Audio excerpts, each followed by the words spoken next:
Euler's method. In this video, we're going to be talking about Euler's method. And Euler's method is that f of b can be approximated by f of a plus f of a prime times b minus a. And you might be wondering what the b and a terms are. Well, the b and a terms, the b term is the term or value such as square root of 0.36 that you wish to approximate.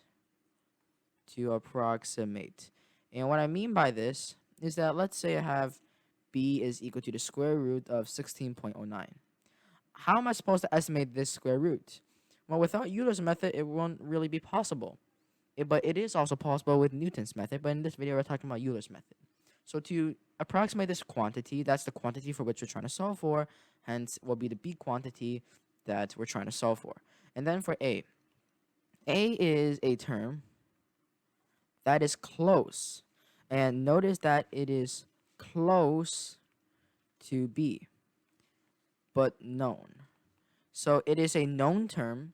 So like a in this example can be the square root of 16. It is a quantity that we can easily solve for that's near the quantity that we're trying to estimate for. Because we know from a is equal to the square root of 16 that b has to be around 4 point something. But we want to be very accurate and get at least some digits correct within this approximation. So a is a term that's close to b but known.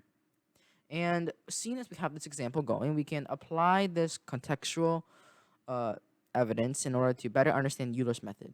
So let's say that I want to try to estimate.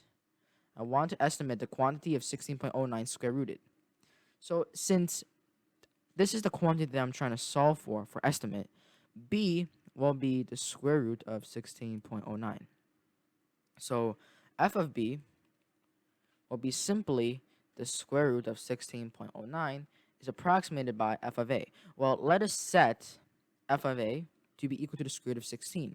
It is a quantity that is close to b, but solvable. So this is the square root of 16 plus f of a prime. So f of a prime is the general function for which a can be correlated with. And when a is equal to the square root of 16, what is the function that matches this quantity? Well, that is the square root of x. When y is equal to the square root of x being any input such as 16, it will satisfy this term that a is equal to the square root of 16. So what is the differentiation of the square root of x? By the power, this will be equal to half times x to the negative 1 over 2 power, which is equal to 1 over 2 times x to the half. Or in other words, 1 over 2 times the square root of x. So this becomes 1 over 2 times the square root. Well, they're trying to substitute 16 for x since f of a prime. Therefore, this will become 16. And then we times it by the b quantity. Remember, the b quantity is 16.09. So it becomes 16.09 minus 16. The b quantity is the quantity within the square root in this example.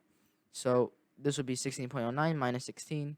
So this evaluates, if I give it some space, this evaluates to be equal to 4 plus 1 over 8 times 9 over 100. And that is the approximation for the quantity of the square root of 16.09, a contextual understanding of Euler's method.